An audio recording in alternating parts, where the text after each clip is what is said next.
Thanks, Team dataLEADS, for organizing this. It's one of the workshops that we are having kind of in a better COVID scenario. So good afternoon to you all, and thanks for joining us.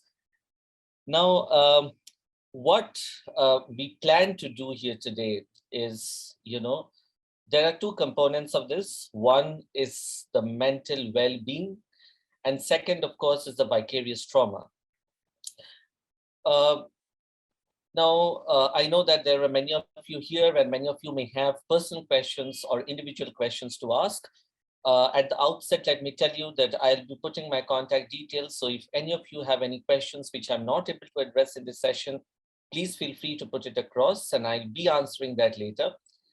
Some of the session today you may feel is generic. You may feel that you have heard it somewhere before, but what we are really going to do is discuss certain very basic yet very useful skills in fact checking, and try and understand that as as individual, irrespective of your profession, context, and the type of fact checking they're doing, how can you really deal with vicarious trauma? And my goal will also be to put that seed inside each of you so that you can discuss with your colleagues and share the message across at your respective workplaces, that how do you really deal with vicarious trauma. We have some, we do have some slides, but they are just for anchoring purpose. I prefer to keep it interactional. So, feel free to unmute yourself and or put it in the chat box. Parul, will the participants be able to unmute themselves and speak? I doubt that because it's in the webinar mode. But Okay, they can definitely, but they can add their thoughts in the chat box. The chat, perfect. Okay, great. So before we start here, many of you are in different types of work. And one thing which always connects us physicians with, journalists, fact checkers, is this vicarious trauma. So the imbibing, day in and day out, the trauma of others, the stress of others, which becomes our stress, and our system integrates it inside us.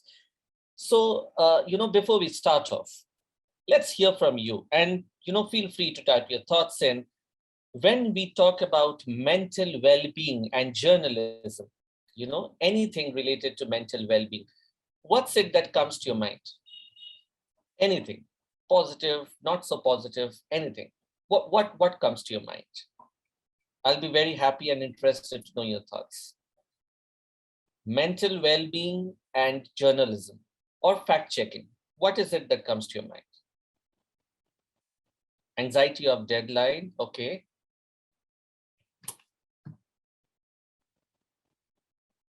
Okay, positive mind with clear thoughts. Great, we are having many. Imbalance between the two. Okay, stress, right? Anything more positive? Online abuse, okay. Perfect. So we do have some positive, not so positive thoughts about mental well-being. When we talk about, okay, equanimity, fantastic. Being able to manage stress healthily, that's what we are going to do today. Great, fine. So one thing is that we as individuals, each of us, have certain unique characteristics. The goal of today's workshop, friends, is not to change us, not to, tell that we have to be positive, irrespective of everything. No, we cannot. But it is to deal with trauma in a way in which it helps us learn something, at the same time helps us grow as individuals. And that's actually what is called post-traumatic growth. So with that note, thanks for your responses. And Parul, I'm about to share my screen, if that is okay. Yes, please. Right. And the slides are moving and they're visible. Yes, right? Yes, they are. Yes, they are. Okay. Thank you. Thanks, Parul. So this is something which mostly I start with. Not sure how many of you know about Nikita Gill, But these are fantastic lines to me personally. You know, uh, many of our voices, many of our understandings about life are silenced by trauma. In an effort to suppress it, repress it, thinking that trauma, expressing trauma will make us weak, takes us to at one point that we are not able to really separate the individual we are and the individual we were. So let me tell you, friends, at the very outset, that trauma, vicarious or not, changes you, changes all of us, and changes us both for the better and for the worse. So if you actually look at the last part, the worst part is you don't even know how to try. At one point, your reactions to trauma become so much of a habit that you don't really remember what a person you were before this incident happened. And for you, it is not just about one day, a moment. It is about every day, every time that you are going through a content which is disturbing. And you cannot just simply put your foot down and say that I'm not going to do this, because that's your job. So how do we really navigate this in a healthy way? This is how we'll be going about it during the workshop. We'll talk a little bit about what really happens, when trauma comes in, what are the different forms of trauma, post-traumatic stress, which is an inevitable accompaniment, how we can really build resilience, some very few exercises, certain exercises which perhaps you haven't tried before, and then living with trauma. Because the goal is not to cut trauma out of your life. That's surreal. We don't want that utopian world. But while you live, while you work, while you interact, how you can move with trauma, but relatively in a healthy way. And finally, get your perspectives, because, in different workshops that I did, I've always seen that people whom I speak to, they are the best trainers. So many of you might have actually gone through experiences from which we can all learn. So, that will be the best part of it, and I'll wait for that. Now, before we start off, when we talk about mental health, so many discussions during COVID, so many workshops, so many webinars. I hope we are back to in-person discussions soon. But moment we talk about mental health, the idea comes in about depression, anxiety, schizophrenia, dementia. And then many of us think, okay, I'm not depressed. So why do we really need to bother about trauma? Why bother about stress? Because, okay, I'm fine with it. I have been in this profession for 20, 25, 30 years. Why do I really need to care? Friends, mental health is not just the absence of mental illness. I may not be having depression, but for every individual having depression, there are possibly thousands who are in the pre-depression stage. They are not able to sleep at night. They are getting flashback and imagery of the content that they are surfing. They may be having thoughts of quitting the job. They are not performing well. They are still going on with life. They have not reached the brink. But we need to prevent these people from going to a diagnosable quote unquote condition. So when we talk about mental well-being, what is it? It's a state in which, irrespective of whatever stress you have, you know your limits, you know your potential. You can cope with stress in a relatively healthy way. You can work productively to an extent whichever is possible, and you perceive satisfaction as a human being. Now, let's say there is a very stressful situation. We all have faced things like this in COVID. The goal is not to continue to be positive, positive, positive. Most of the places, most of the talks that I attend, most of the, so-called TED Talks that I attend about mental health, people will come and tell you, you be positive. My question to them is, how do I be positive when I have had a loss in the family? How do I be positive when I have lost my job? When I'm sitting in front of my laptop and going through content which is extremely disturbing morning and night, how can I stay positive? So it's not about staying positive every single day. It is about knowing your limits, knowing your threshold, knowing your breaking point, knowing your edge, knowing yourself, the first point, and then trying to understand how we can really deal with the stress. If needed, we can take time. If needed, we can take professional help. Now, this workshop is not, again, a substitute of professional help.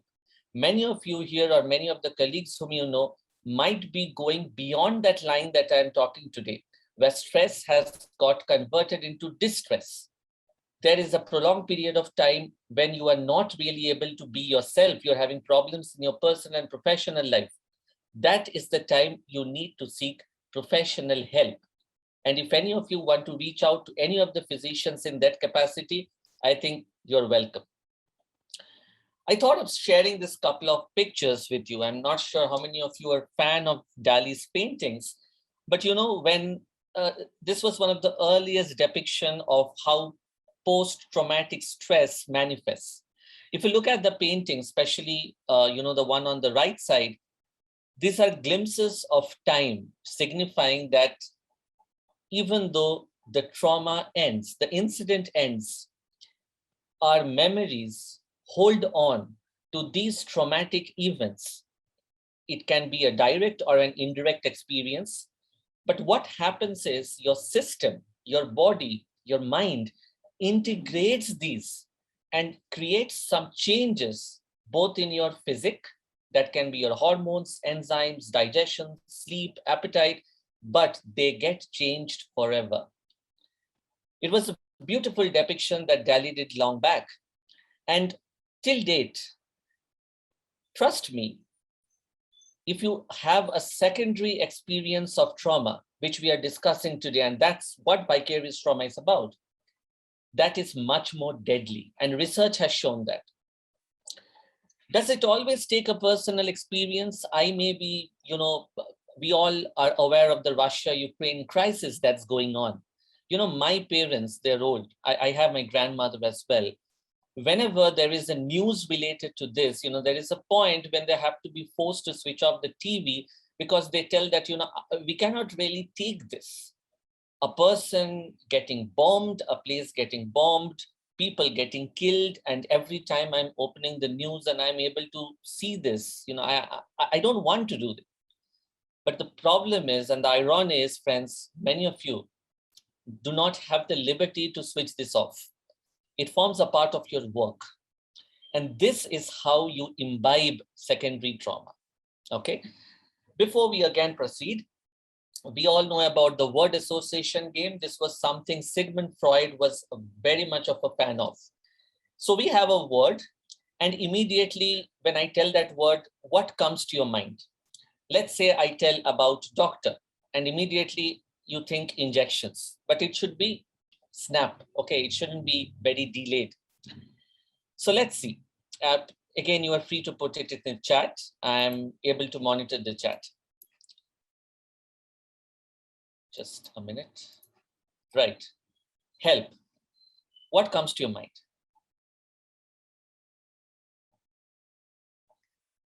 Okay.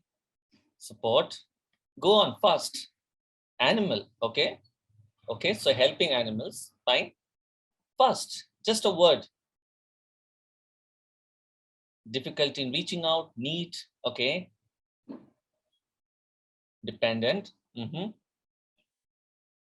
Assistance. Okay. So you are looking at both the positive and the negative connotations of help. Extending help. Fantastic. Can I have one or two more? Helping each other. Okay, so mutual help. Fine. Let's go to the second one. Life.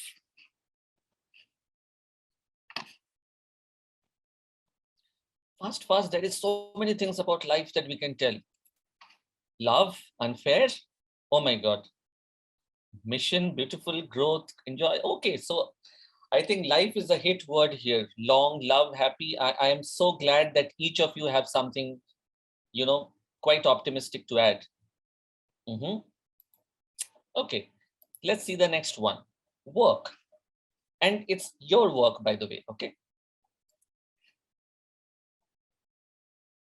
Fun, passion, deadline, meaning, Meaning, that's wonderful. Pressure, okay. Responsibility, deliver, purpose. So I think something that is coming up is work as something fulfilling, work as a sense of purpose, but the same work that brings in deadlines, that brings in accountability, that brings in the need to achieve. Okay, next one, travel, development, okay. Okay, I guess that was related to work. Want to, yeah, I know, all of us, stress buster, fun, meeting new people, enjoyment, joy, explore. I'm glad nobody of you told COVID. Okay, run away, yes, good. Stressful, journey, explore, change. Okay, fine. Humanity, right. Let's see the next one. War, probably the most used word in media in the last few days.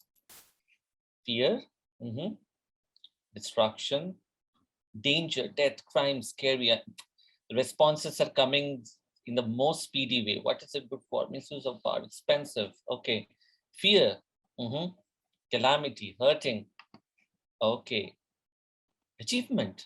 Okay. Loss, right. Fine. Let's go to the next one. Night. Rest, good. Sleep. Insomnia, okay, that's concerning. Sleep, relax. Silence. Wonderful.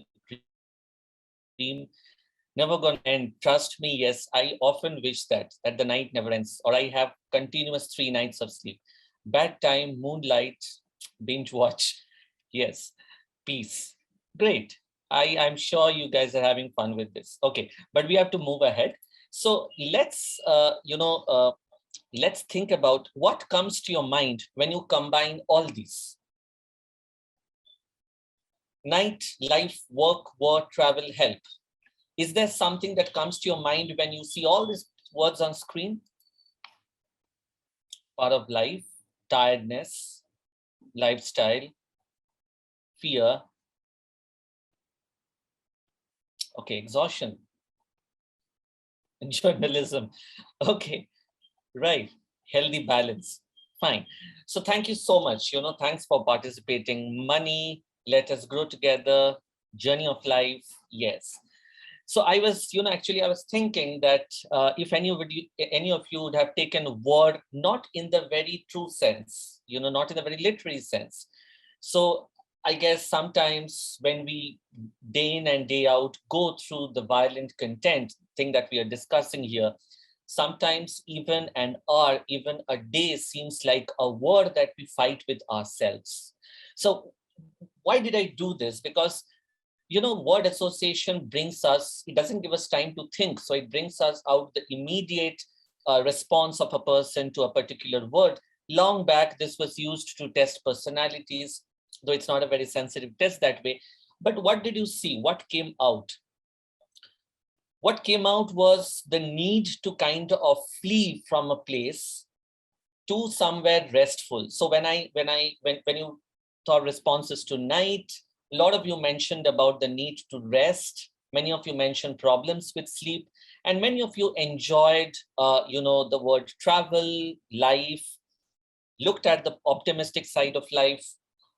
Work had both connotations on both sides of the table, and for many, help was a dependence.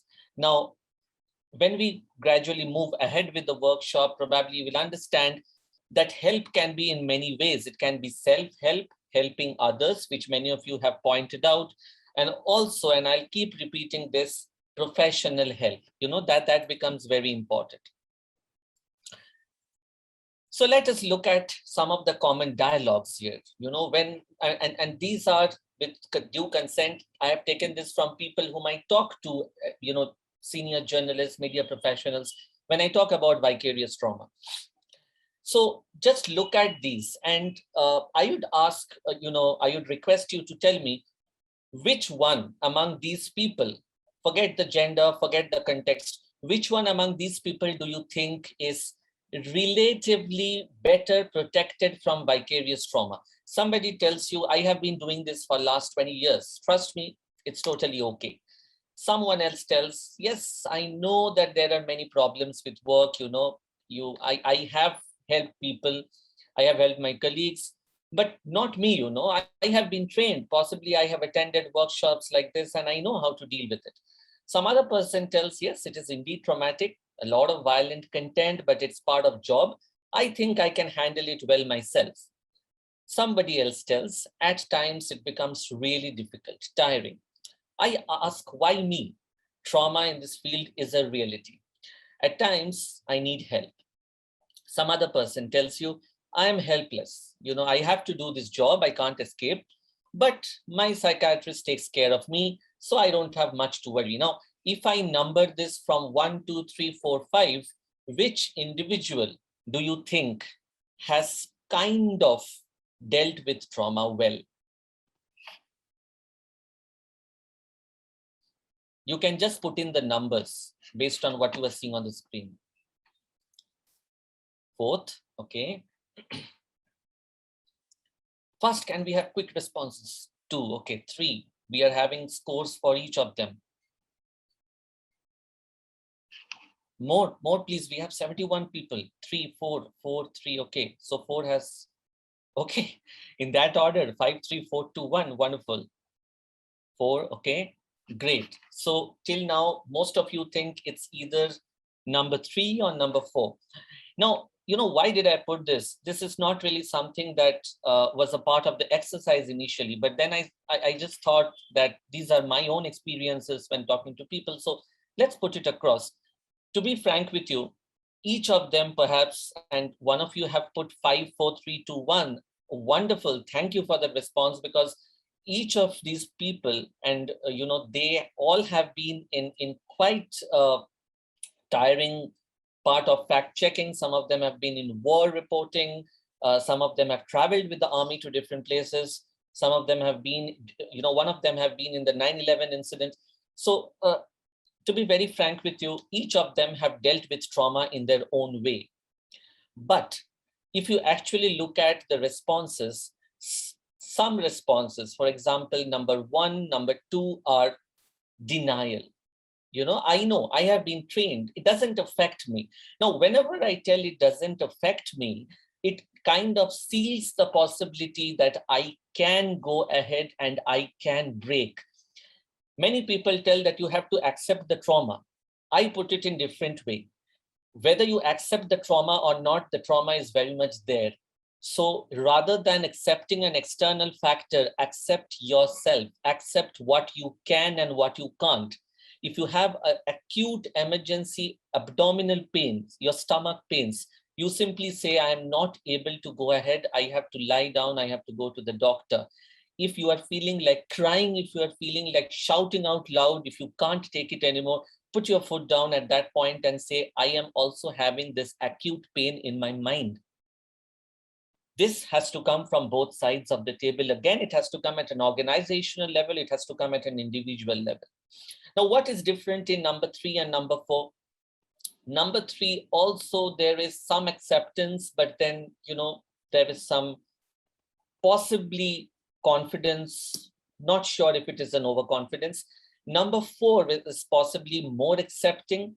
And, when you know that there are times when you all need help, the shame, the guilt, the stigma, and we are all aware of these things which are associated. When I stand out, I'm a very senior reporter. When I stand out and talk to people and I tell that I am not feeling nice, I have been through these content the entire night. Trust me, I am done. This is something, if you go and tell someone, the voice tells inside you, you have been doing this work for 30 years. Hello, you are not a person who can break down. Just pull your shit up and go ahead. Now, the moment this happens, your mind shuts the trauma off. And that is when trauma settles in your nervous system. It starts affecting your body. And this is how vicarious trauma grows every single day. This is the reason I put this. What about the 5th person? I wanted to contrast between accepting help and being dependent on help. So when you think that your psychiatrist or your mental health professional or your friend or your guruji or your spiritual leader or whoever takes the trauma away from you and it is their responsibility, you are taking in vicarious trauma, you are transmitting vicarious trauma. Both you and that person are at risk. So dependence, either, I mean, if you need medicines, if you need counseling, if you really go to that stage, that is different. But be it on medicines, be it on professionals, be it on another person, if you are simply transmitting the share to them, that is unhealthy as well. What is vicarious trauma? Just a very brief about it. I'll be sharing the slides with all of you, so don't worry about that. First discussed and described by Dr. Figley, it's a profound change. Now mark this, it's a change altered by the bonding that you have with your client. It has two components. One, you are exposed to graphic material, you are exposed to cruelty. What happens? That memories stay imbibed in you. Now you are sitting here, some incident is happening on the screen. Let's say that incident happened even 5 years before. You think as a human being, what if, quote unquote, what if I was there at that point and I could have helped this person out? So many times journalists have told us, I think today sitting here, even when I look at the reconstruction of the Twin Towers, what if by some means I could have rescued some people out of there? Few days back, one of my journalist friends told me from Ukraine, I feel that I am responsible for alerting these people by the information that I get in advance, but I cannot because I have some professional obligations. And I somehow drown it with the help of sleeping pills. So there are three components. Why I'm discussing this? Because as professionals, it is very important that you understand what is trauma doing to your body, doing to your mind. One, it is making enactment of those same memories. You get flashbacks, whatever you see. You get disturbed, you're worried that some other person in your family might also be exposed to that. Number three, you develop significant compassion for the victims whom you see on the screen. Number four, because of this compassion, you feel helpless, you start feeling hopeless, and you start also feeling worthlessness inside you. Is that bad? Is it bad to feel compassion for people? Wait a minute, I'll come to that. What comes to your mind when you see this picture? Forget whether it's from movie or something else. What comes to your mind? Let's say you are seeing this on the screen. Used to it, perfect. Fear, helpless, okay. Suffering, horror, okay. Blood, right. So you'll see that lot of, scar, torture, a lot of things related to your, related to, let's say, a bloody violent scene comes to your mind. If we immediately change it, what comes to your mind? Focus on the second picture. Don't, I have kept the first picture in the background. Love, longing, love and happiness, okay. What else? Oh, sunset, good. Somebody has noticed the background. Bonding, love. Okay, great. Love and kiss, great. Intimacy, dependence, perfect. This one, what comes to your mind? Relax, cute, chill, okay. Lonely.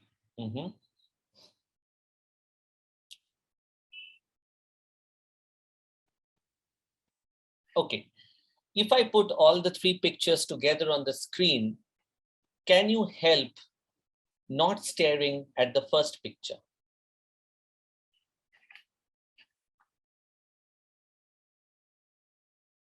It's difficult, So why I'm telling this and why I put this is that there is a common notion in human mind that if I replace a violent imagery or if I replace a violent scene with many, so-called positive or funny scenes, and this is a technique which I have seen to be used multiple times, it helps. What actually happens is, I'll tell you, our brain is wired to always focus on something which we like. But if I give you a white paper and if I put 3 black dots, you will never be able to put those 3 black dots out of your mind. How our brain processes trauma is through eyes, ears, our sensory organs. And audio is much more important. So what you hear gives you lasting impressions of the violence or whatever the content is. So if you immediately replace a horrifying content with a not so horrifying content or a relaxing content, it just pushes the trauma, the horror deep inside. And, this is a practice which may work for some, but when you are going through vicarious trauma with regular exposure to screen time, this is probably not such a useful strategy. And you saw yourself on the screen that even some of your responses to these pictures, which are quite light, were colored by the first time I showed you a picture which was more, trauma provoking. What happens in vicarious trauma? I think many of you have faced this. It's not just about imbibing it. You have sleep disturbances, appetite loss, emotional disturbance, nightmares, frequent arousals, body pain symptoms. Many of you become cynic. The first response that I showed the picture was used to it. That may be a healthy form of cynicism, but then, sometimes the reverse happens. You do not start feeling compassion even towards your family members in your day-to-day life. Sexual difficulties, especially people who deal with a lot of, sexual crimes, assaults, rapes, problem in your personal security, trust. We have, I have interacted with so many people who say that after such things that I have seen, doc, I don't know, I can't trust people. I don't think that anybody is thinking good anymore. So that's what it does to you. And why we discuss, I'm glad Team dataLEADS brought this up today. Why do we really think of discussing why is vicarious trauma so harmful? Because it changes you. I started by telling that it doesn't just change you as a person. It changes how your nerves react. It changes how your brain processes things. It changes how you think of something, your perceptions. And it will gradually start affecting your thinking, your behavior, and how you interact with others. What are the contributing factors? So many of you are in different contexts of work, but mostly people who cover more of war, violence, ethnic conflicts, when there is a presence of moral injury, the amount of time spent in the field, if somebody is relatively new, if you do not have sufficient support from the organizational levels, depends on your own personal factors, your own adverse childhood experiences, if you have a history of mental illness before, if you already are an anxious person, and very importantly, whether you are able to share whatever you're facing with others or not. What protects? What's on the other side of the seesaw? Now, the first point, please don't mistake that as I mean that it is, your ability to, to suppress or repress your emotions. No. It's always not possible for us to control our emotional reactions. If somebody comes and tells you that, okay, I am not feeling good, many times the response is, वो सब कुछ नहीं है भाई, थोड़ा जा दोस्तों के साथ घूम फिर के आ, एक बार थोड़ा 2 पेक ले ले, ठीक हो जाएगा सब. But that's because mind is abstract. We know we have 2 hands and nose, 2 ears. We don't see the mind. Possibly the brain and mind it forms a complex. But this thought that, and I see it so many times across, that this person developed depression, developed post-traumatic stress because he or she was not able to control themselves. Trust me, we are not born to control. The very basis of vicarious trauma is that when you lose control around your surroundings, you start to become more rough and rude towards yourself. But here, when I mean controlling emotional reactions, I mean your ability to verbalize them, to express them, be it in form of writing, be it sharing with someone, be it verbalizing, be it painting, whatever. So channelize and outlet your emotion. Manageability, time management, and work-life balance comes as an important part. Sense of meaning. I am so glad so many of you in your responses in the word association have mentioned this about your work. Social networks. COVID has made everything virtual, but even social networks virtually helps. At every hierarchical level in journalism, in media, if you receive the organizational support, if the person beside you, under you, top of you, understand and accept that this is a problem, that's 50% problem solved. And peer supervision. So there are certain groups, certain workshops which we conduct, which we used to conduct in person with small number of people around, all of whom are in the same office or same place doing same type of fact checking. Sometimes the therapist moderates and they discuss their experiences and the lessons learned. This is kind of like the Alcohol Anonymous group that is held for helping with addiction. And I think I've already mentioned about toxic positivity. Coming to PTSD, many of you have heard about it. Now, long back when it was first described, it was mentioned as shell shock. When there used to be bombing, especially in World War I, this concept first came to being. It's an extraordinary response. So all of us have this fight-flight response. All of us by this time know that, okay, this is something which I need to escape from. But when you are witnessing trauma every single day, the autonomic system of your body kinds of gets so sensitized that immediately there is a startle reaction. So how you process fear, it can be related to your child, related to your parent, related to yourself, your job, your relative, and how you estimate threat. So these two things, processing of fear and estimating threat, this kinds of becomes overwhelming. So even when there is no fear, your body triggers that fear response. So sometimes you suddenly have nightmarish content. You start having, you have sweats, you don't feel comfortable. These are all things that, usually affect in PTSD. So when I talk about PTSD, it's not just about 1 day or 2 days. It can last from 3 to 6 months. You start having repetitive recollection of whatever you have seen. Many people take to alcohol, smoking, other substance use. You start having panic attacks. You start feeling low. You don't enjoy what you used to enjoy before. Your breathing becomes heavy. Many people have stomach problems, digestion problems, sexual problems. You kind of start developing apparent forgetfulness. Sometimes the brain just shuts off the traumatic memories. So even though you have seen something and you have to report, you probably will be forgetting the nuances of what you need to write.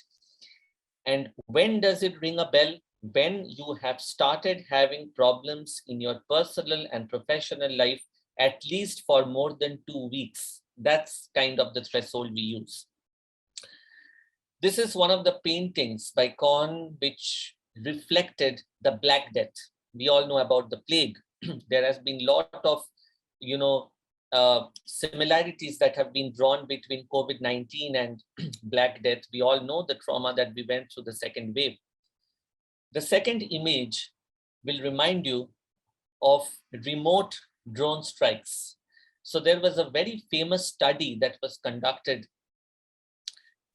in the mindset of soldiers who do not bomb a place directly, but are involved in drones.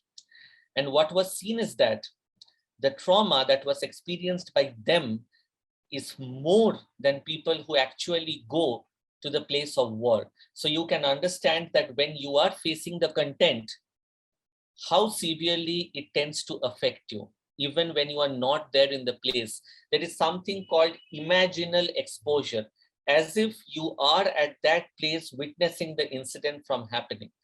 So there can be, different parts of it, especially people who are journalists, drone pilots, physicians like ourselves, especially when there is a history of childhood abuse, adverse experiences, intimate partner violence, when, you already have a mental health issue in the past, it can actually become much more complex. And for 6 months, 1 year, if it is not addressed, it tends to affect every single domain of your life. What happens in complex PTSD is you start developing reduced attention span, you start having a lot of physical symptoms, long-standing pain, especially headache, neck ache, and low back pain is a very common complaint. You doubt the meaning of your life, you can't trust people, your simple relationships of day-to-day life tend to get strained, and as a journalist, your perception, your self-esteem sometimes, that if I'm able to bear this or not, is put to a question mark. This again is a study that I was talking about, related to 9/11 attacks. So there were two groups of, people, two groups of journalists. I normally don't put researchers when I discuss, in these workshops, but I couldn't help putting this because I think all of you should be aware of this. There were two groups of journalists, one who covered it on ground and one who covered it on desk. So people who browsed through the content of the entire 9/11 incident versus people who were actually there, there and there. So it was roughly a study which lasted for a year. And what was seen is that there have similar incidences of PTSD. So what was believed before is that people who do not go to the place, who do not experience trauma, they are protected. This notion was shattered after this study. So if you actually look at the symptoms that both this group faced, you will see that the on-desk group, people who were witnessing it on screen, faced more of emotional reactions, detachment, sleep appetite problems, hopelessness, nightmares, guilt of not being able to be there, and increased flashbacks and duration was much more in the second group. Ironic enough, the second group also presented to the doctors much lesser. So what happens? How does trauma imbibe in journalism? One is repetitive exposure to violent, horrific, and disturbing content. So many of you have mentioned about the deadlines. So you have to meet the deadline even with that. Enhanced involvement to start developing an overt sense of responsibility towards victims. Moral injury, rights, wrongs, this would not have been done, that would not have been done. The organizational burden is there on you. And finally, if you have lost someone or if you have seen the loss of lives, it is also compounded by grief. Not to mention, this entire thing is compounded by stigma related to mental health. Now, as I said, let's not spend too much time here, but it's important that you know about these. So there can be different type of symptoms. Always, it is not that you will feel sad. Some of you who are very busy in your day-to-day lives might just feel that you are not able to sleep. You are having vivid nightmares. You are getting very irritable on your children. You have taken to more number of cigarettes per day. You are extremely weak. You continuously have a headache. You start feeling jittery with everything. You have become exceptionally particular. You feel guilty. You don't want to spend time with your family. You become aggressive. You start blaming yourself. You absent yourself from work. You avoid browsing content like that. You don't want to go to office anymore. You become impulsive. Each of these things that I have mentioned can be individualistic. So don't think that every time trauma will present with feeling sad, feeling low, sleep disturbances. Which person will be affected how much with it, we don't know. But remember, physical symptoms are equally important, and long-standing pain is one of the symptoms of trauma. What effect does it cause? You know, we have already discussed it. So just few things. It can also affect your self-concept. It changes the meanings that you have with the world. You can develop mistrust with others. It expresses itself physically. And if unfortunately you have faced a traumatic incident before, that memory will also be triggered. You know, this is an assessment that we do for people who get involved in vicarious trauma. Why I put this question is that if any of you, you are able to see the questions now, I'll also be sharing it later. The important parts are highlighted in bold. If any of you feel that you are meeting more than 4 of these, then I think it's a time that it rings a bell and you perhaps need to think about seeking professional help. So these are scientifically standardized questions which we usually give to our participants, and especially people who say that I wish that symptoms do not repeat. I wish that I was there. Cues in conversation which relates to the content, a sense of responsibility. I feel I could have undone it. These are the things which are more concerning. Again, let's come to the picture association. What does this picture suggest to you? You can mention a theme or you can mention few phrases. What do you feel? What thoughts come to your mind when you see this picture? Interrogation, torture, okay, torture room, loneliness, right? Suffocation, empty, scary, right? Self-isolation. Yeah, that's very, very prominent now, especially with COVID. What else? Military torture. Okay. Okay. Good that none of you said power cut. Okay. This is rather quite obvious. My question is different now. My question is not what comes to your mind. What do you wish you could have done?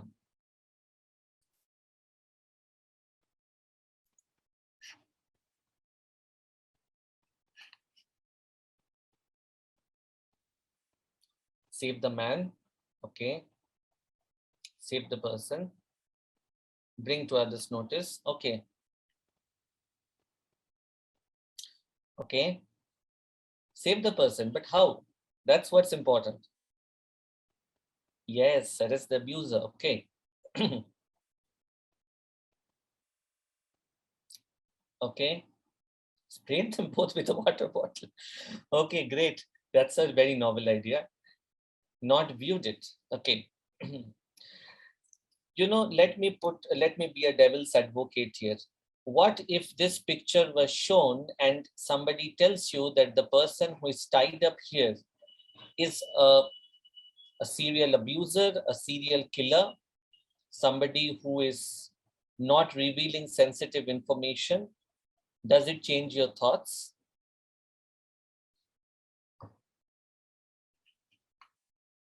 Okay, no, right. Okay.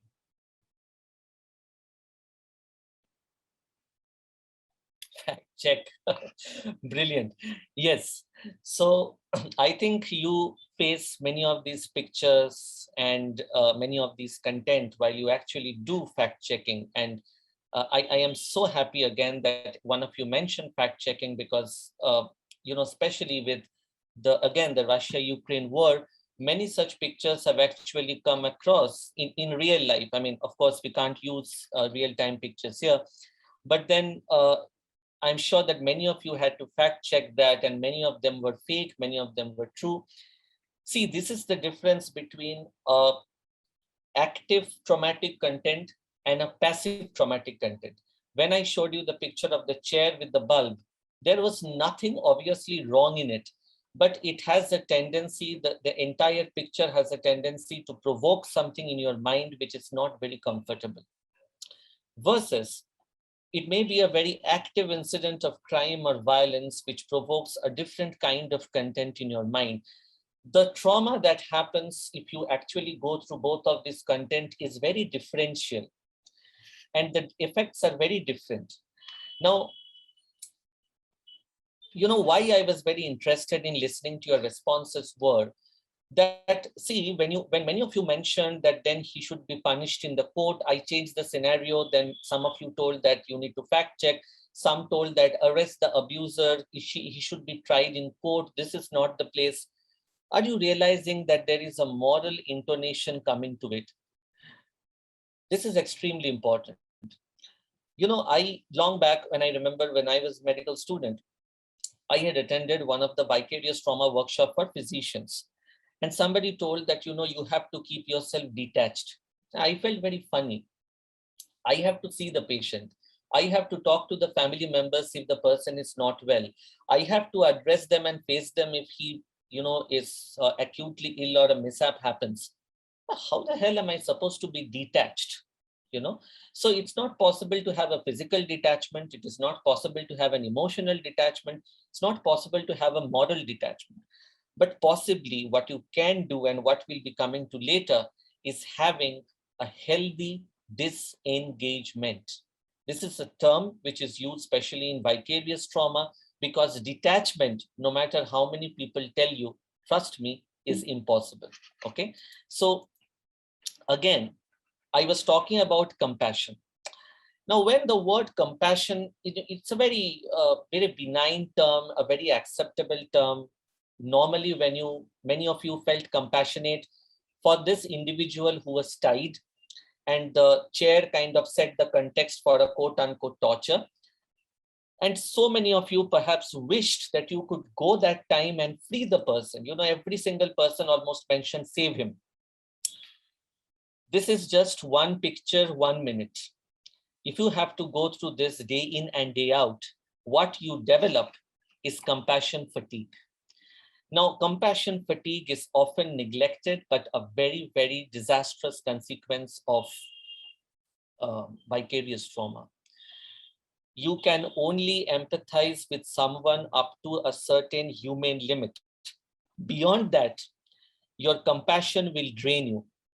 It will start making you guilty. It will start making you distressed. You will start questioning your ability. And finally, all these thoughts will come to your mind. I have to fix this. I can fix this. Why I can't save him? It will gradually transit to, I should save every single person in this position. What if I write a book? What if I report it vividly? Will the person be caught? Oh my, I couldn't even help this person. What kind of a person I am? I would have told my colleagues, shit, I screwed this. What good am I as a journalist? So it leads to existential questions. You can escape from every single person in this world, friends. You cannot escape from yourself. And this existential crisis will drain you as a result of compassion fatigue. Let's look at, again, certain quotes and what do they really reflect. And these quotes are actually taken from a study that we conducted with journalists who, this is actually people on the ground though, who also are at desk and who go through the violent content. So I'm just tired of living and reliving all these sufferings. This is what is meant by burnout. You know, you are tired with your work. I have browsed that video clip nonstop for 3 hours. And you go to your home and then you yell at your child. Or somebody asks you that, why are you so rude today? And you tell, really? I have been going through this content for 3 hours and you expect that I'll be patient with you. So this becomes self-entitlement. You blame your own behavior on the trauma that you have imbibed in your work. The other person, whom you're interacting with is not at fault. Every time my phone rings, perhaps it's time to go back to that disturbing desk again. This is a startle reaction or a flashback. Could I have helped all those young women? This was in context of, 2-3 women who were sexually assaulted together almost So 5-6 years back down the line. What's the point reporting all these now? This is compassion fatigue. So when you start trying to undo the incident in your mind, what really comes to your mind is that you have to be there as an individual, witnessing the whole scene and prevent it from happening. And many of times you have seen that when you fact check or when you write something, your thought comes in the content. And it is very, very distressing to separate your emotion from what you write.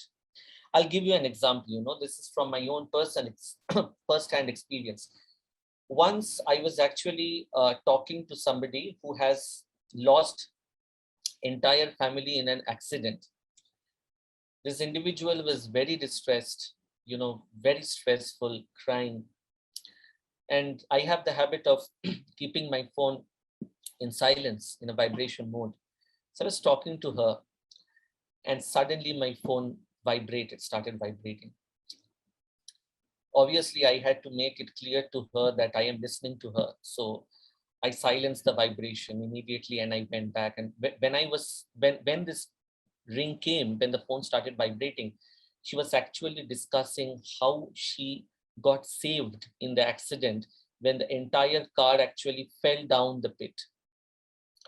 Trust me, for almost next 2-3 months, sometimes even till date, whenever I have stopped keeping my phone in vibration anymore, I either keep it in silence or I keep it in on mode, ringing mode. Every time it vibrates, I can hear her, and I am afraid that an accident will take place in front of me. This is what startle can do to you, and this is absolutely a personal experience. So what eventually I tried doing is I tried to normalize the experience to some extent by coupling that vibration with positive experiences. Let's say when somebody's telling me a success story, or I have a habit of recording some case records. So when I'm recording a success story, I try to tell somebody that, okay, call me, so that my phone is there in the vibration mode. This is one of the ways, but it has reduced, but till date, it creates a disturbance in my mind. How do we go about, don't worry about the scientific models and all. Why I have put this here is just focus on two things. One, the negative appraisals. Two is the intrusion. It's not about facing the trauma. How you face the trauma and how you process the trauma depends a lot on your prior experiences. So if your current experiences can be better, if there are channels and networks through which you can actually process your trauma, how it stays imbibed in you, how it changes your system gets reduced. And that is probably one of the most important techniques. These need not be told. I'm sure many of you are already aware of it. Identifying what is the threshold of your body, understanding and accepting that trauma is affecting you, targeting the specific work-life balance, sharing with your social networks, resolving an issue if another problem is going on at the same time, and trying to see so that the experience does not come back again. Social support is something which is extremely important. You may tell that my friend, my colleague in the next door also goes through similar experiences. So what should we really share? Trust me, doesn't matter what type of work you are doing. What matters is how much you are able to share, how much you are able to open your senses to release the trauma. You are imbibing it through your ears, through your eyes, through your ears. You have to dissipate it through the same way. So how much you perceive support is there at your workplace, how much you feel support is received. Many of you have gone through trauma debriefing, professional debriefing after you come from reporting a violent crime. And especially, and this will be meant for all the leaders and the administrators here today, the emotional safety quotient. So having a healthy media workplace depends on these 4 factors that I just mentioned. When we talk about resilience, I mentioned about post-traumatic growth. I mentioned about how traumatic experiences can serve for a reflective learning. Many of you have actually taken lessons from content, from fact-checking experiences, and then it has helped you in your subsequent work, in your subsequent endeavors. So one of the way is, this is your life. The part of the trauma is connected to you. So when you think of it, when the trauma gets integrated into you as a person, as a psyche, in your psyche, it is an autobiographical narrative. It's a part of you, you know. So if you are able to continue with it, and if you are able to take it in a way that this is a part of your identity and it helps you grow, you can monitor symptoms, you can spend relative balance between whatever you're browsing on screen and whatever you are, the time that you are away from it. And finally, you know that exactly how much is too much for you, so you know that limit. There are things which we shouldn't do. For example, self-blame, staying disconnected, addiction, going to alcohol and smoking for coping, avoidance. These are the things which possibly help, these actually make you relive the trauma. So these are more harmful. Coming to a very interesting aspect of what we are going to do today. See, we all know about the autonomic nervous system. What happens when there are traumatic experiences, anxiety, not so good experience, violence? The autonomic nervous system imbibes this, takes this anxiety and stores it in the nerves. Now, one of the very, very important nerve in our body which deals with this anxiety starts right in the brain, in this beginning of the spinal cord, and ends in your stomach with all the organs, is the vagus nerve.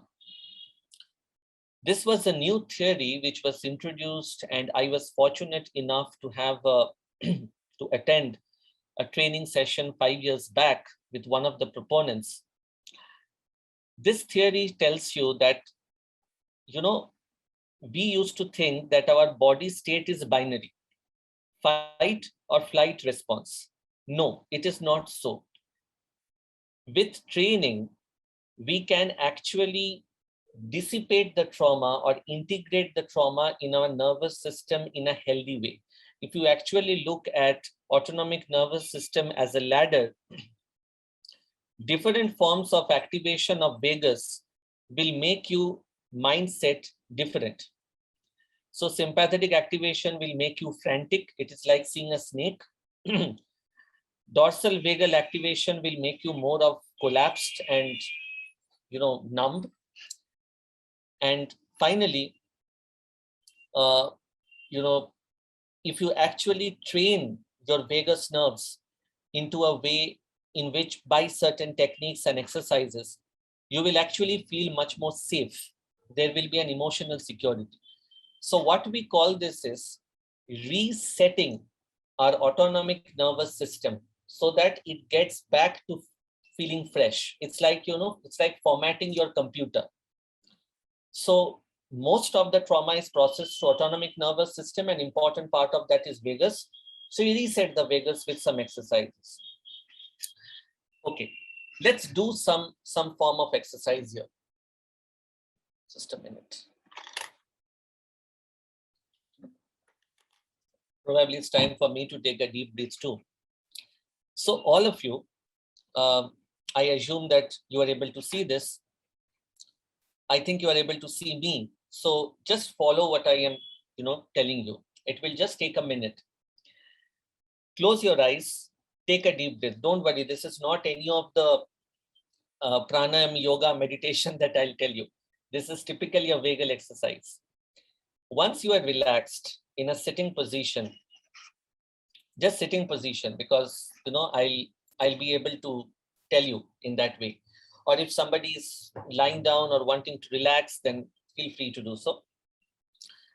So with your right hand, you can just put your right hand like this. You can put it like this, and with your left hand, just put it, you may not be able to see me, but put it across your stomach, just below the rib cage. This is just to stabilize your body.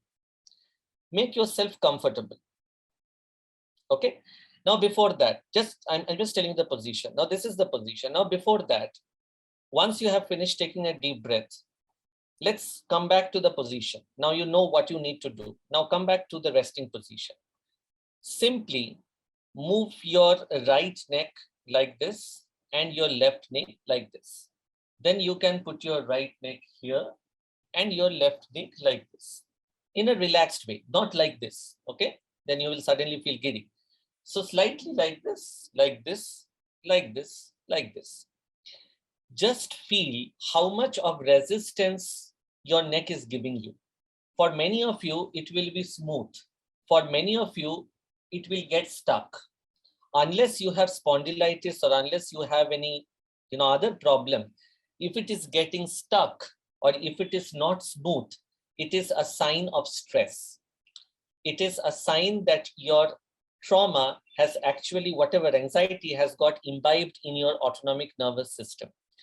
Now let's start doing the exercise. With your left hand, stabilize below your rib cage. With your right hand, put it like this. And turn your head towards the right side. It's a right hand, right side. Try as much as you can. Okay? As much as you can towards your neck. Please don't hurt yourself. Okay? I don't want any of you to feel hurt. So this, like this, okay? And when you are putting it like this, when your neck has reached how much it can go, just stare. Don't change the position of your head. Just put your eyeballs exactly on the opposite side. So like this. Don't change your head. Don't change your position. Make sure that your body is not moving. You have stabilized it with the help of your left hand. And the eyeballs should be opposite of the direction of your head. So you are shifting your head towards right. So your eyeballs need to gaze towards left. And just do it for 30 seconds. So you can do it with me if you are ready. 1, 2, 3, 4. Don't problem. If you are blinking, it's not an issue.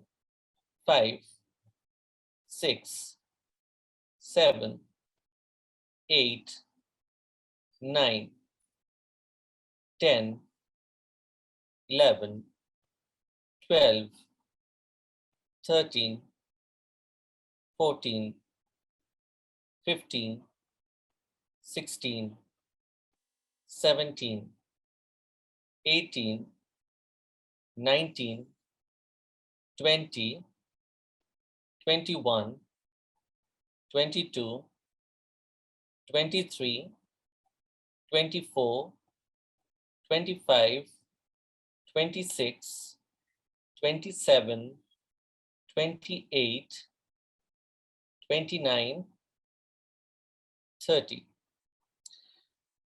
Now, come back to the position, come back to the state which you were in, relax. If you are feeling a little bit dizzy, if you are feeling like yawning, if you are feeling like swallowing, or if you feel that, you have a little bit like a lump near your throat, that means your vagus nerve has been activated. This exercise could affect your vagus nerve. If not, you can always continue it for 30 more seconds. Now, why don't you try it on the other side? Okay. Whoever is lying down, whoever is sitting, take a deep breath first. Put your left hand like this. Again, in a relaxed position. Shift your head towards left as much as you can and stare opposite. Okay. So continue doing it for 30 seconds. Your left hand should be in this position, holding your head, supporting your head. Okay, your head should be bent. Don't move your head, and your eye needs to stare towards the extreme right. While with the right hand, you are supporting your torso. To intensify the exercise, you can always use the other free hand to pull your body towards the opposite side.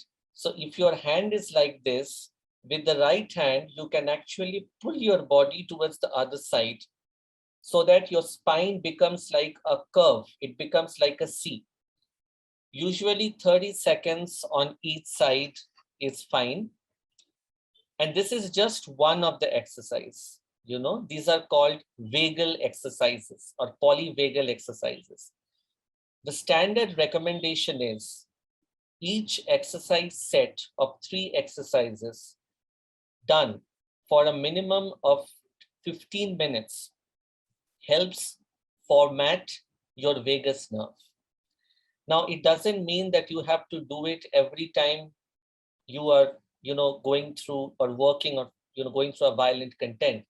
But the ideal way is either you do it in the morning, but preferably you do it after you come back from work, because it is like reformatting your autonomic nervous system and rejuvenating your vagus.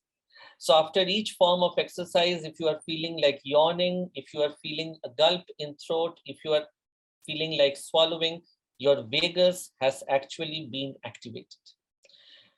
Don't worry, I'll be sharing a list of the exercises and a video with you after this workshop so that all of you can follow this at home, and trust me, it's extremely simple.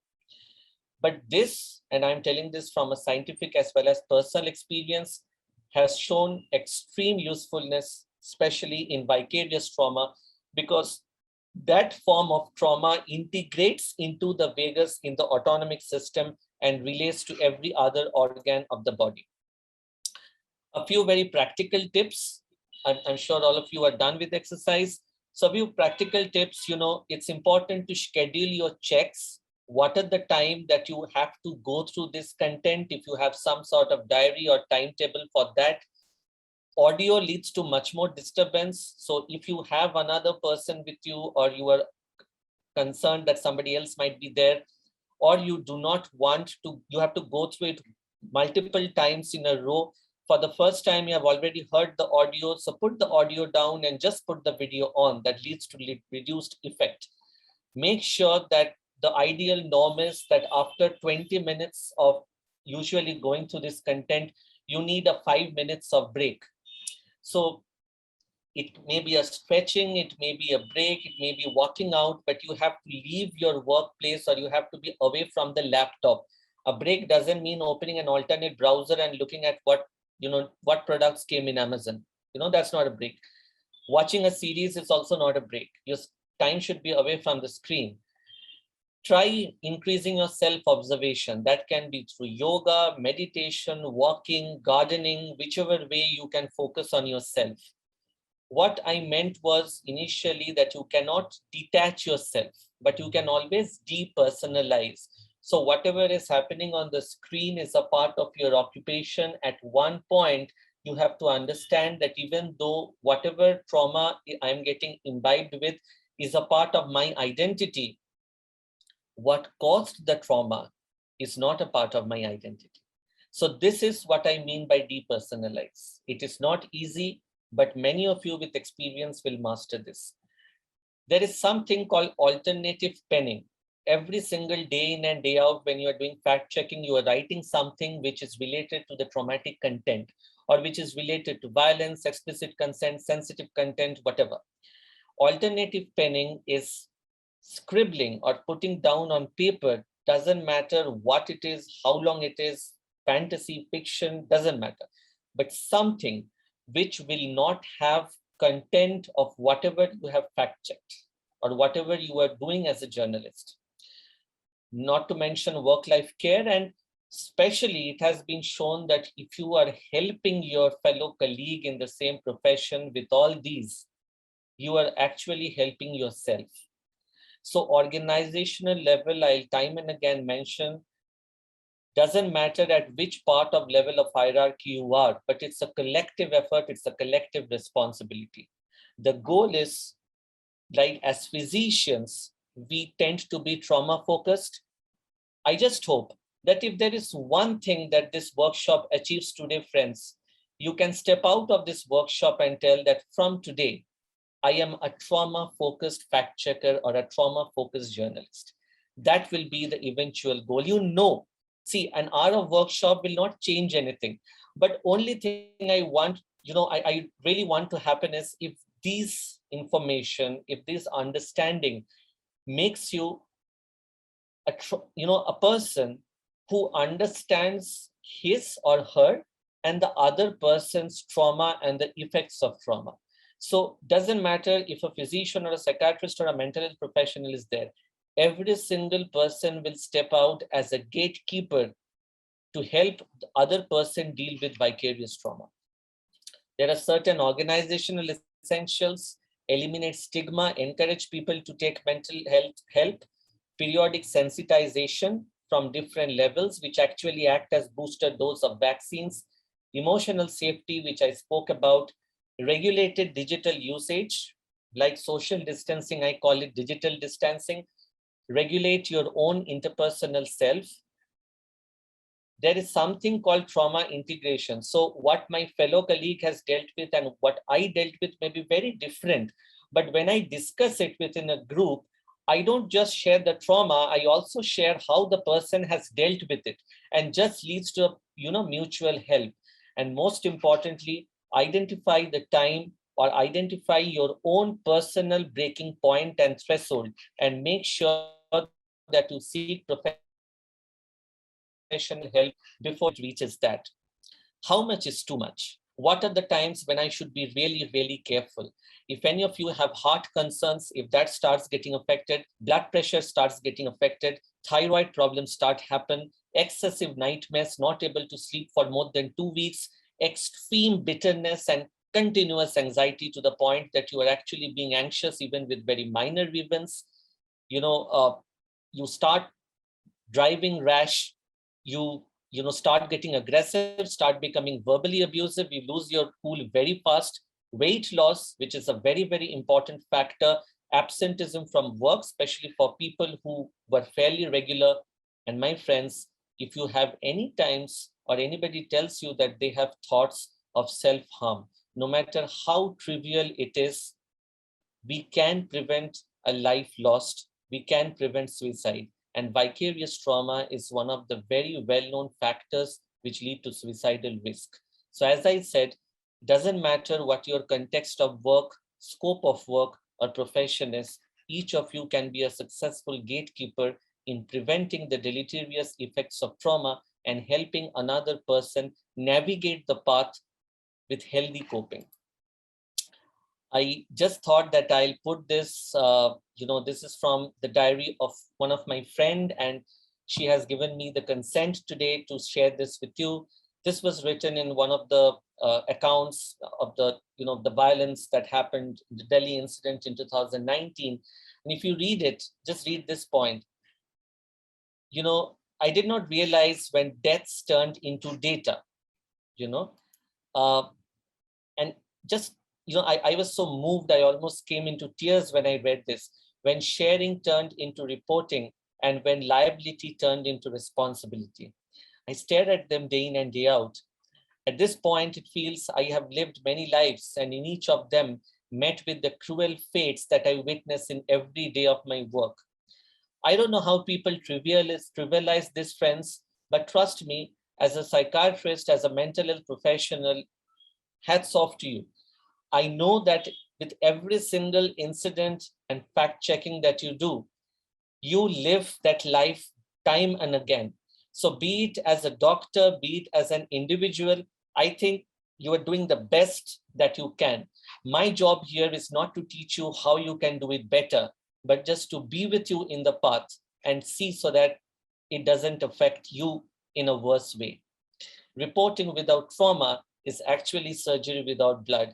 I'm sure that there is no journalist, no media professional, no fact checker, no physician who has told that I never faced trauma while reporting it. The goal is, again, to reiterate where I started, to move ahead with life, creating your own narrative of your traumatic experience, help others with it, but at the same time, understand that the trauma, the anxiety associated with it can affect you, but you are not responsible for the incident. And with this balance and some very practical exercises that I told you, possibly I will wish that this workshop makes you a trauma-informed, trauma-focused, trauma-understanding person. That's all from my side. I'll be happy to take your questions. Thank you so much for your patience listening and participating in the workshop. And feel free to reach out to me. These are my details. Thank you. The question I was also very curious to ask was, how do you normalize, like you've seen something really bad and it stays with you, then how do you go back? But it keeps coming into your thoughts. I remember I saw this video where there were a lot of abuses, like, the bad abuses. And over the time, I realized every time I would get angry, that abuse would come.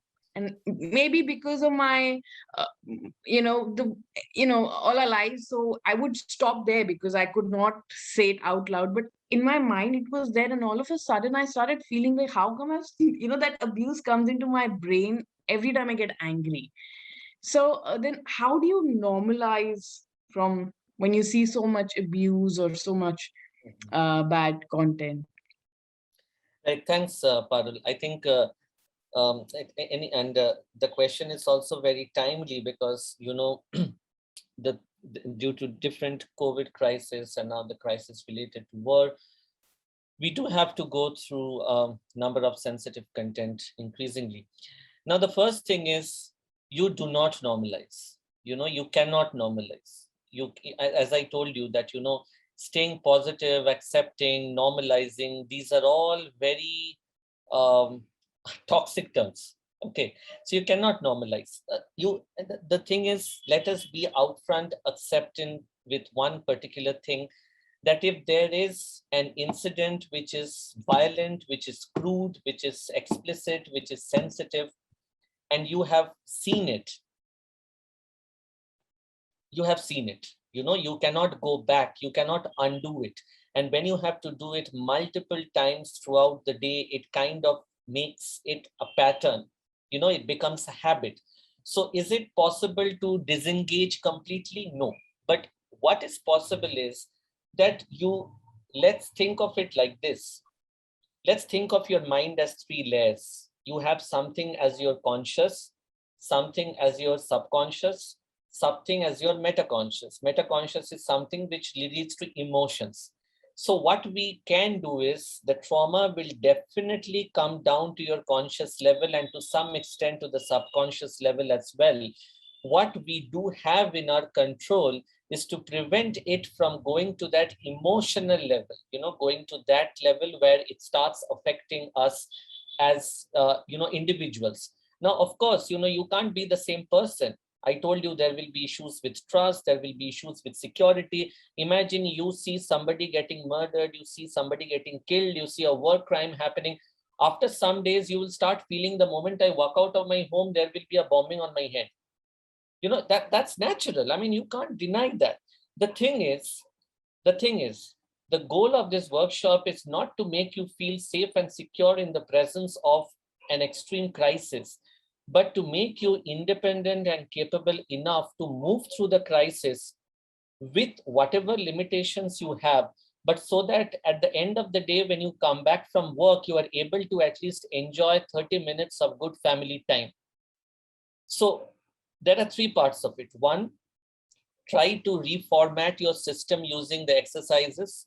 2, try to minimize the effect the content has on you with the help of certain very basic tips that we discussed. And 3, discussing about it at relevant places. Now, if you do not have any group discussions, debriefing, peer sensitizations throughout, for almost let's say 1 month, 2 months at a stretch, especially these sessions need to increase when the crisis comes in. So that means you are keeping everything within yourself. Ironic enough, Parul, when you were telling about this, we don't really need somebody to come and tell us to share. We don't need a psychiatrist to do that. But unfortunately, I have seen people do every exotic thing possible on this world, but keep things to themselves. So that is the first thing that we need to do. Okay. And probably with time, and I'll be glad if any of you share your own experiences with us today, with time, learning from each other is the best form of mutual traumatic growth. Thank you. Okay, So Abhin is have, asking a question. She's saying that even dealing with healing of trauma gets tiring. So how not to give up? I am sorry, I couldn't follow the question. Sorry.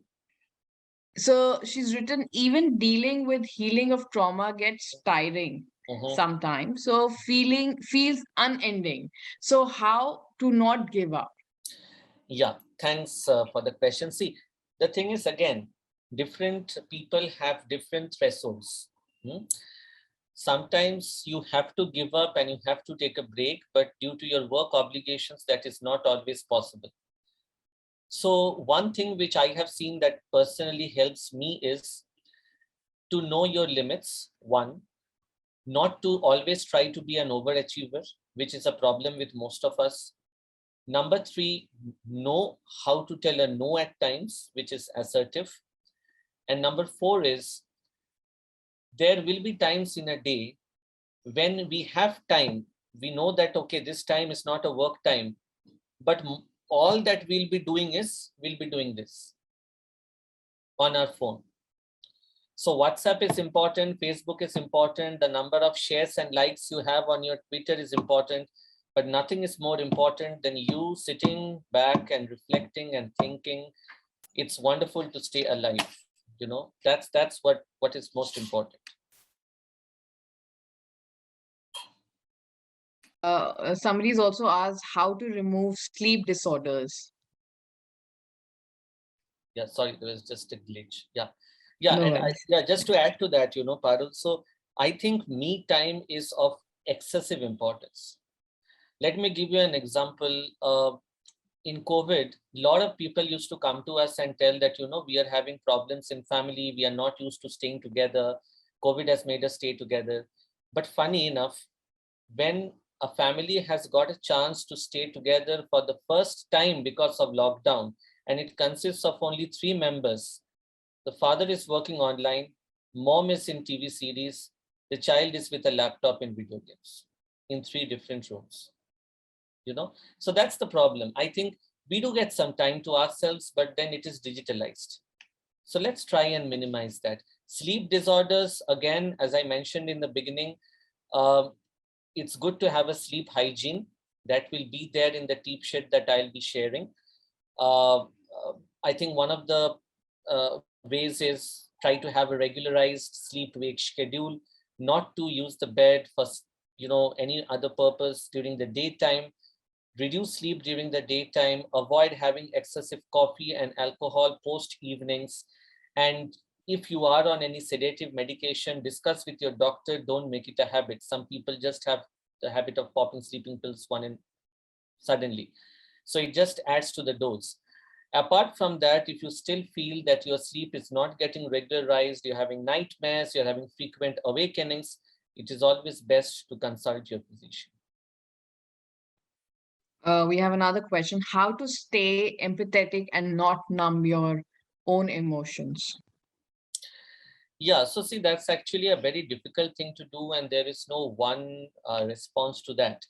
At times, you will be feeling numb, and that is exactly what I discussed in compassion fatigue. I think we tend to develop this thing that no matter what, I have to be sane, I have to be responsible, I have to be compassionate. It's not needed. No, all of us are human beings. We all have our breaking points.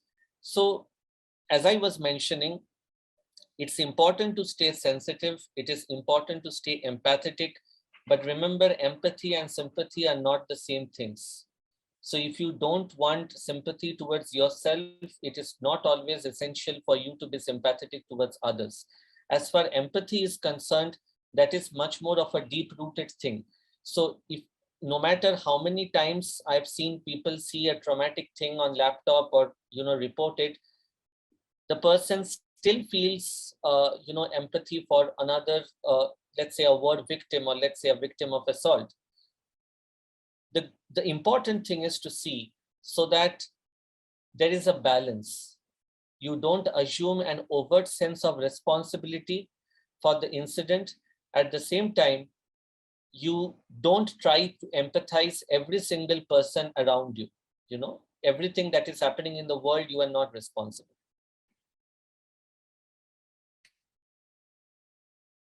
There is this very interesting question. So basically, some of the doctors prefer medicines than the counseling, which is more better. It's a $1 million question. If in either ways, if I tell medicines, then my psychologist friends will kind of beat me up today. If I tell counseling, then my other physician friends will run behind me. No, jokes apart. See, I think both. It's not that these two are antagonistic things on two sides. These are complementary things. So the best thing is to consult your doctor. I'm sure that like every time a person goes with diabetes, you immediately don't need medicines. Sometimes the doctor will tell you, you reduce your sugar intake, you modify your diet, you start doing exercise. Only if it doesn't come down, you will be given medicines. So similarly, depending on the level of threshold of your symptoms, either the doctor will prescribe you counseling or medicines or both. To give you a very apt example, you may know swimming, but still, if you have fallen into a river, you may swim and reach to the shore after 2 hours. But medicine acts like a life jacket. It will help you not to drown, and counseling helps you, like gives you paddles so that you swim faster. So both are needed. Yeah, aptly said. How to control overthinking, especially in a negative way? Yeah, again, see, these are related. I think we have discussed this earlier. Overthinking to an extent is healthy because that is needed for most people involved in media professions. But if you feel that it is beyond your working hours, then you have to just first use, at a basic level, you have to use distraction measures. Do what you like, involve in something else, uh, regularize your sleep. Nutrition is extremely important. Uh, Having a schedule to the day, starting the day with exercise, polyvagal exercises, as I suggested, becomes very important. But if you feel that the overthinking is not getting arrested, again, that is one of the reasons why you should take professional help. There's another question. If one starts having regular dreams related to a difficult situation, what can be done? Yeah, I think it's a very, very important question. See, dreams tell us a lot about, I was mentioning about the metaconscious mind. So dreams tell us a lot about that. And in fact, most of the dreams, no matter how weird they are actually related to the content that you are going through day in and day out. So again, many times dreams will not lead to a fulfilling sleep, So one way to go about it is, again, maintain sleep hygiene. Try to see so that you possibly can avoid books, movies, or browsing your content at least 2 hours before sleeping. Try to have an early dinner and then a brisk walk before you sleep. And if you feel that they are not very vivid and in the morning you are not really, you are at least feeling refreshed, one thing is also to maintain a dream diary, to write down brief about your dreams every day, whatever you're seeing. But if you feel that they're interfering with your sleep and they are not making you fresh and you're not able to work in the mornings, again, you may need a very mild dose of anti-anxiety or sedative medications. But again, overuse of sedative medications will lead to rebound increase in dreams. So that's not a solution every time.